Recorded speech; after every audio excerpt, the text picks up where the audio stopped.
TIFU by imitating someone I seriously admire and making him realize he learned his mannerisms from the person he hated the most. So I'm really good at imitating people. Like, seriously good. I don't imitate celebrities or athletes, just normal people in my everyday life. Why or how I do it, but I guess I just learn an individual's mannerisms, gestures, expressional patterns, etc. As I grew older, I started refusing to do impressions as I noticed some individuals were getting offended. Some have even stopped talking to me. Wasn't my intention to upset them, but oh well. I was invited for Christmas lunch at a friend's place. They also invited an elderly Russian couple who I've known for a long while. They're in their late 70s. He is a world-renowned mathematician. As a math nerd, I have a man crush on him. Anywho, between the champagne and cordials, I was pushed to imitate my friend and his wife of the Russian couple. I gave in, delivered, and everyone laughed. Then the mathematician says, "All right, my turn, my turn. Imitate me next." I declined several times out of respect, but he insisted. So I acquiesced. I did my impression of him, very detailed as I'm familiar with his gestures. My impressions are never cartoonish or over the top, rather subtle and low-key. So, I did my best him. Everyone was laughing but him. When we noticed he wasn't laughing, we all realized he was standing, with his hands deep in his pockets, looking beyond the pale. Then he spoke up, terrified. "Why did you do that? How did you know?" We were all confused. I felt my stomach drop. Before we could react, he said, "You just made the most impeccable imitation of my grandfather. How did you know him?" I had, of course, never met his grandfather.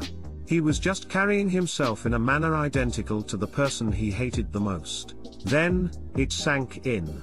That, for whatever reason, genetics, nurture, subconscious yearning, etc., his gestures and mannerisms were those of his alcoholic, abusive, anti-Semitic grandfather. The mathematician's mother happened to be Jewish. Out of all the grandkids, he was the only Jewish one.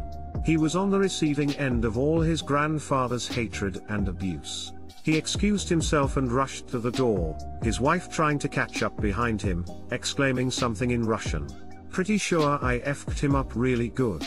TL, Doctor, I am really good at doing impressions of people I know in my daily life. Imitated a professor I admire only to realize he got his mannerisms from the person he absolutely hated the most, his evil grandpa.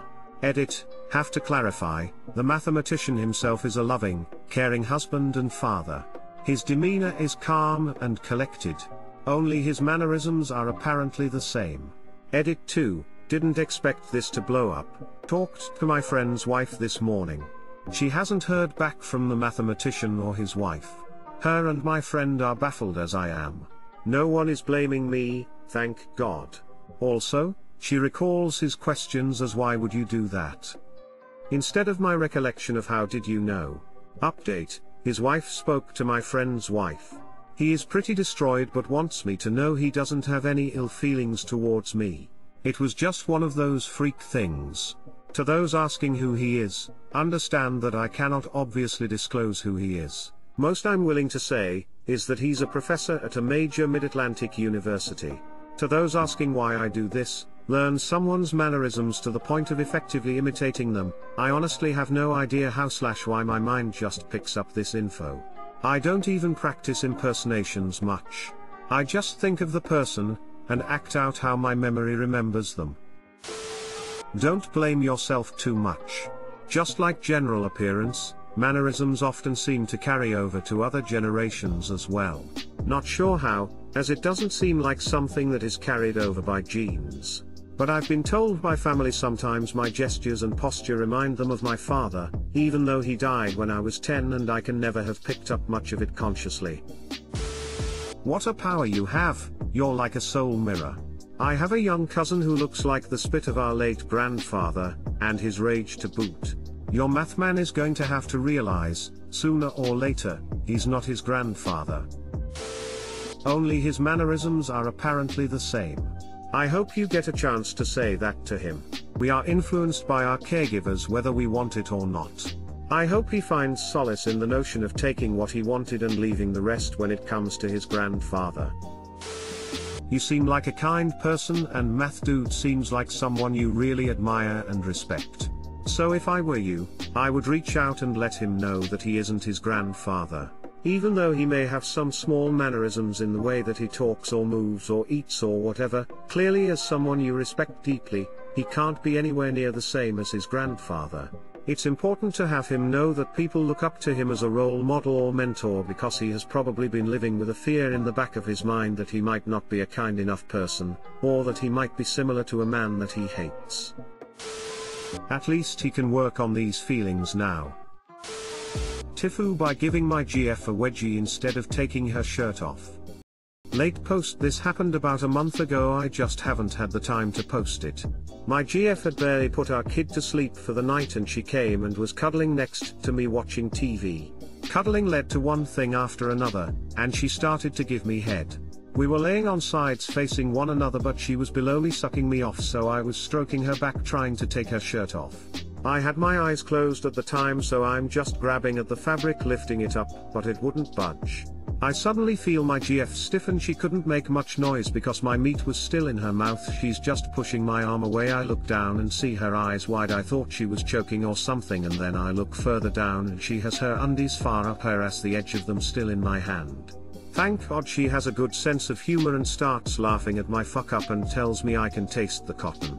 TL, doctor, I fucked up by giving my GF a wedgie instead of taking her shirt off.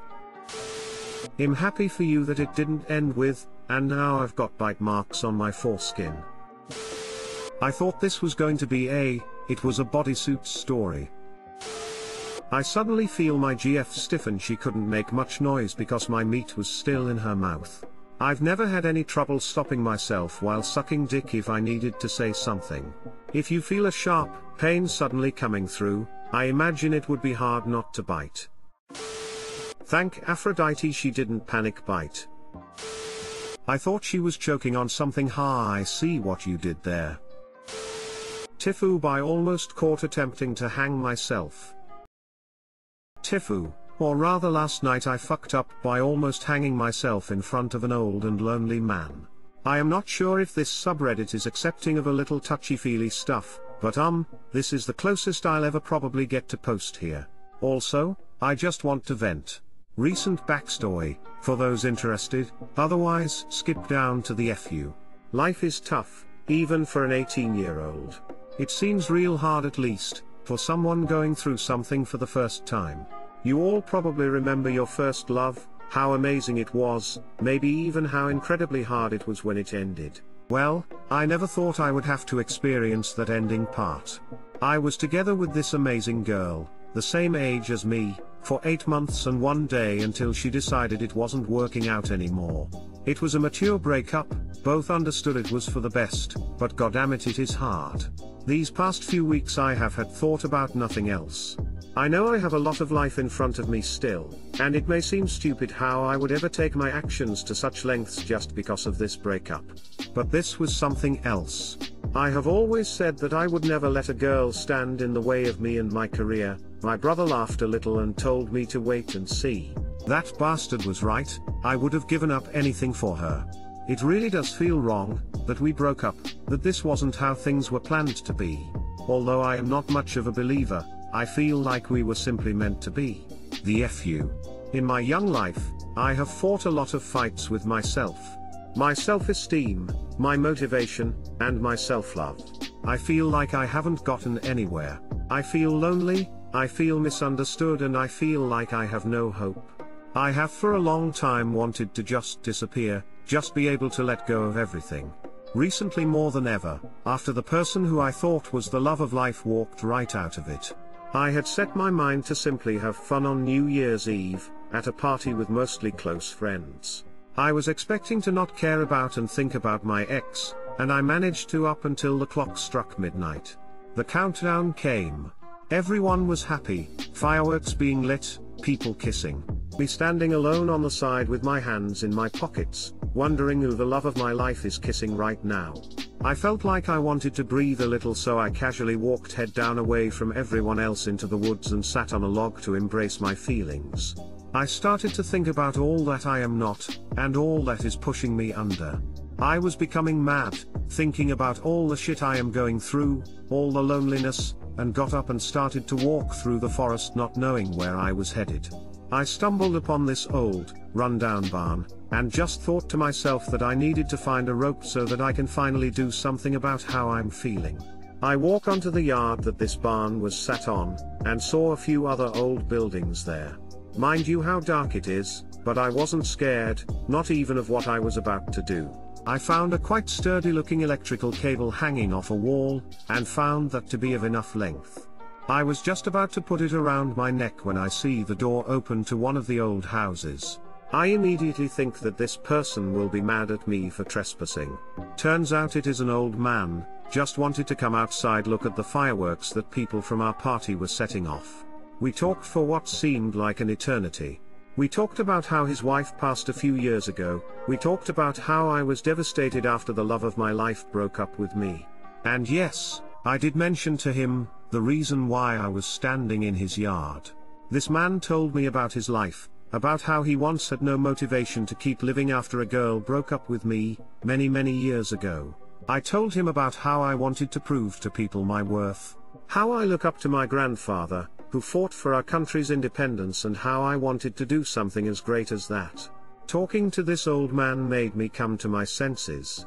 These bad feelings are temporary. It made me realize how I should never feel the need to prove myself to anyone but myself. This man prayed for me, right then and there. As I mentioned that I was from the party one house over, he started asking me if the kids are doing well. He heard one of the girls moved away and is studying law right now, living with her boyfriend. He told me how he's known them and their parents since they were toddlers. This man was about 80 years old. He took the time out of his otherwise quiet life to talk sense into a stupid teenager just about to throw his whole life away. It didn't really hit me until this morning when my mom woke me up and my dad asked me if I wanted some coffee. What could have happened yesterday, had not the old man come out to look at the fireworks? Let me end by wishing you all a happy new year, and I wish you all happiness and health. I will try to keep fighting and hope for the best, trying to trust the words of you older people saying that it, actually, is going to be alright. This is coming decade is the one where I'm gonna get my first, real job, I'm going to move to another country and study. The decade that I might get married, and might even start my family. Although this all was exciting stuff a month ago, it has changed now that the person whom I thought I'd share all this with left me. Now the future seems really blurry. Where do I start? TL, Doctor, I was very drunk at a New Year's party, all my feelings, anger and hurt brought me to being just a few seconds from hanging myself, but an old wise man stopped me. Edit, I am overwhelmed by how much positive feedback and support I've gotten from this post. I am really grateful for all the messages and comments I've received. I'm also really glad that this post has given some light to those who are in a similar situation to me. You know how to PM me if you want to talk. Happy New Year. I will keep fighting for my own independence. Heart. There was no fuck up here. You were both right where you needed to be. I can't speak for anyone in your life, but I'm really glad you didn't hurt yourself. It was really fortunate that that old guy came to talk to you. Honestly, I understand how you feel, having been there myself. Something that helps me keep going is knowing that I can change things and that ending it is a permanent solution to something that I can likely change, even if the outcome is something that I don't like. It would be a good idea to save some crisis line numbers into your phone, because they can be useful. I'm in the UK, so I don't know many American ones. I know that Samaritans in the UK is on 116-123. Please take care of yourself, and be kinder to yourself. Life is hard, there's no denying that. There are people that care, your family for starters. Other things will come in time, you need to work at them, though. The very best for the new year, here's hoping it's a good one. Sometimes the words from a stranger is so much more comforting. Thank you lots. I lost my wife the day after Christmas. It's taking every bit of my willpower to stay alive for my 3 children right now. From a guy whose dad committed suicide after his mum died. Your kids need you, buddy. Please stay strong. I have been wanting to be gone for a long time. I'm sorry you felt that way too. Let's keep on fighting. Let's give ourselves a reason to stay alive. Me and you both. Fam. Someone, something out there is looking out for you. You were both right where you needed to be. Take a second chance and make whatever you want out of it. It's what my friend Steve would have said.